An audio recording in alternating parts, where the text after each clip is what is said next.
It was April 30th, 1945. The once mighty city of Berlin was now nothing more than a shattered graveyard of steel and stone.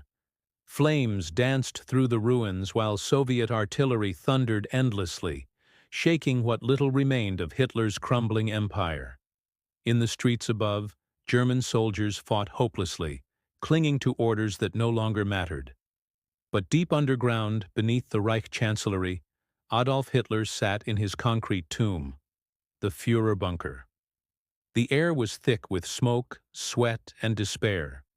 His most loyal followers gathered around, pale and silent, their eyes hollow from sleepless nights.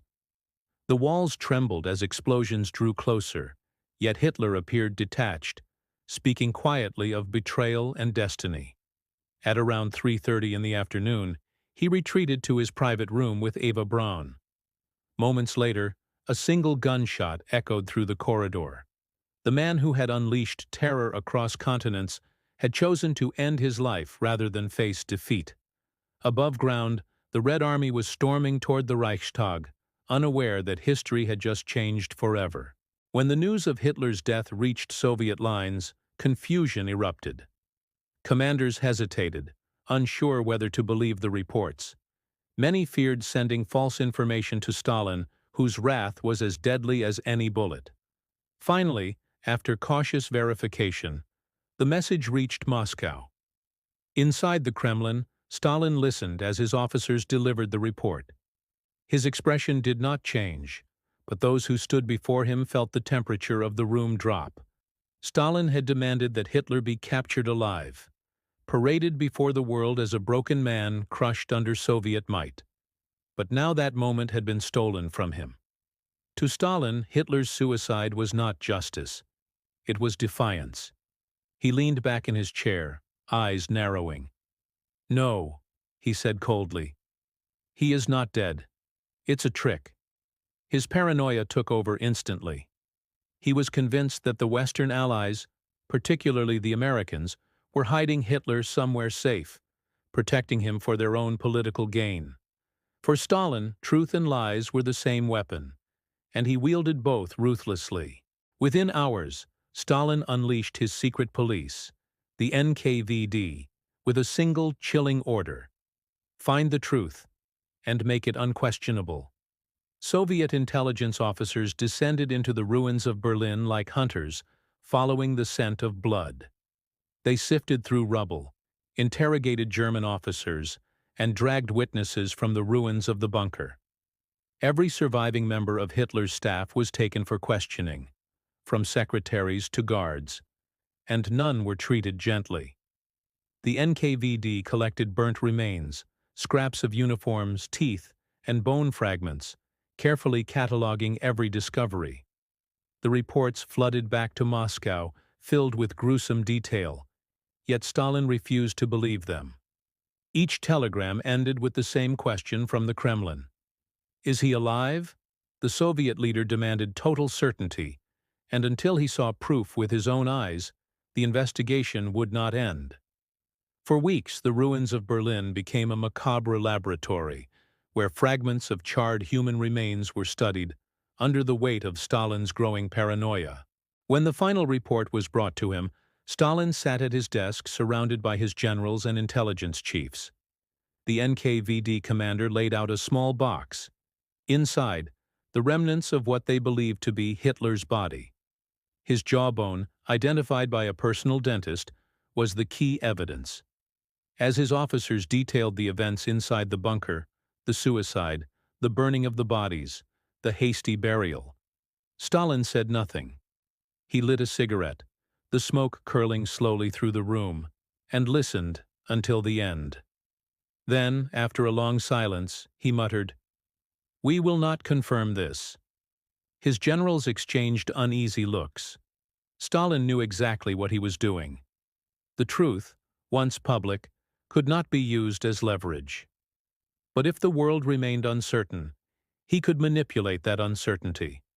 In an age when information could move armies and reshape alliances, Stalin understood that controlling the story was as powerful as winning a battle.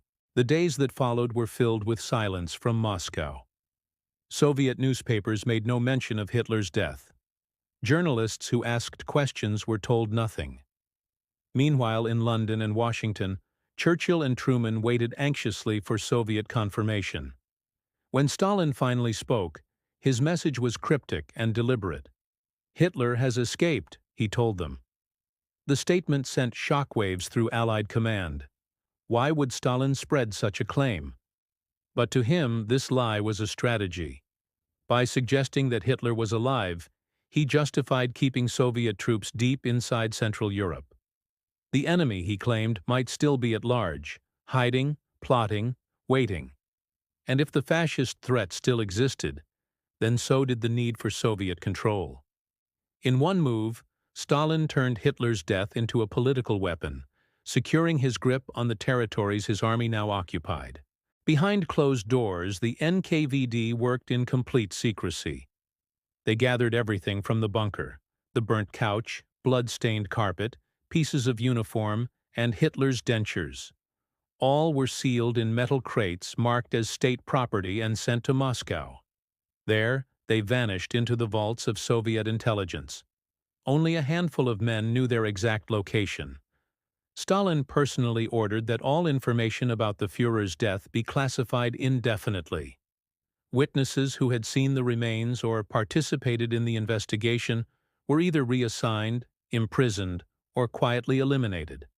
Stalin's reasoning was simple. As long as he alone possessed the truth, he alone could shape how history remembered it. Hitler's death, like his life, became a myth. One Stalin controlled entirely. While Europe rejoiced in victory, Stalin's ambitions expanded. His armies had marched farther than any in Russian history, and they now stood in control of half a continent. From Berlin to Budapest, red flags fluttered where swastikas once hung. The Soviet Union had paid the heaviest price in the war, more than 20 million dead. And now Stalin intended to make that sacrifice his justification for dominance. He told his people that their suffering had earned them the right to reshape Europe in their image. To Churchill, this was not liberation, but conquest. He saw an iron shadow spreading westward, a new empire built not with tanks, but with fear. In private letters, Churchill warned that an iron curtain is descending across the continent, but the world, exhausted from war, did not want to listen. Months passed, and Stalin's obsession with secrecy deepened. When Soviet officers informed him that Hitler's remains had been buried near Magdeburg, he flew into a rage. "No trace must remain," he ordered. Years later, long after the war, his paranoia still lingered. In 1970, Soviet agents quietly unearthed what was left of the bodies, burned them once more, and scattered the ashes in a river. Stalin had long been dead by then, but his command lived on.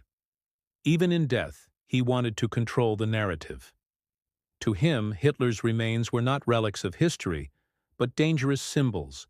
And symbols, in the wrong hands, could ignite ideas he had spent his life trying to crush.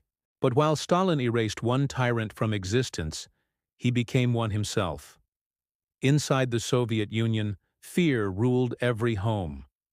People whispered in corners, terrified that a careless word could end their lives. His secret police turned neighbors against each other, and loyalty became a matter of survival.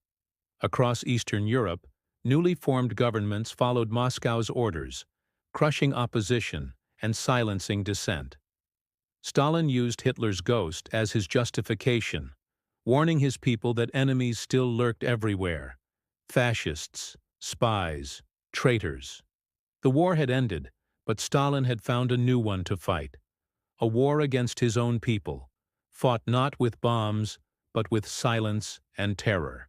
Meanwhile, in the West, Churchill's predictions began to come true. The alliance that had defeated Hitler was fracturing. The United States and the Soviet Union, once partners, were now rivals locked in a silent struggle for power. Stalin's refusal to reveal the truth about Hitler's death only deepened the mistrust. Western leaders began to realize that Stalin's silence was not ignorance. It was strategy. In the vacuum of truth, conspiracy flourished. People whispered that Hitler had escaped, that he was hiding in Argentina or under another name. Stalin did nothing to stop the rumors. In fact, he encouraged them. Every rumor made the world more suspicious, and in that climate of fear, Stalin's influence grew even stronger. By the time the 1950s began, the world had split in two. The West rallied around democracy and capitalism, the East around communism and Soviet power. And at the root of that divide lay a story that began in a Berlin bunker. The uncertainty surrounding Hitler's death had become part of a larger game, a Cold War of secrecy, deception, and control.